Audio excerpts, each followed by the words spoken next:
It's the lifeline of the Greek economy, but tourism has taken a huge hit from the global economic crisis and from the country's political unrest, of course.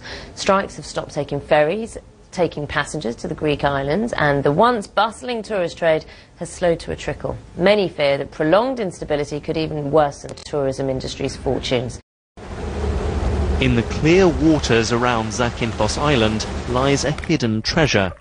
Loggerhead turtles gliding through the largest nesting area in the Mediterranean. They still draw the crowds, but far fewer now. The turtles are an endangered species, but it's tourism here that's under threat. Numbers have plummeted, Brits down by 20%, Germans and Irish by almost a half. Zakynthos no longer the first choice for cash-strapped visitors wary of an unstable Greece. Everybody's scared. Nobody knows what they're going to do this winter.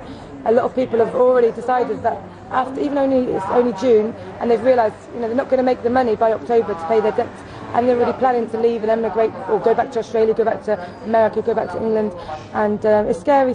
I'm scared for my children as well.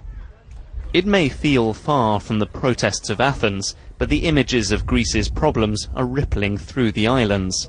Social unrest, no government in place, worries over whether Greece will stay in the euro. You forget it all here, but tourists are scared off. We've heard questions coming through the internet and our email asking us whether there's going to be enough food for them, or if something happens in Greece, whether they're going to be able to leave the country, or if the airport or the port is going to have any problems. So this is all a big misunderstanding, misinformation, and needs to be stopped. The country still has its loyal followers, but they're down. What's going wrong we don't get, but the place itself is fantastic. It's like a postcard. To be on holiday, could you? I do think people I work with would come to Greece. They wouldn't come to Greece? No, because I could tell by the faces when I said it was coming.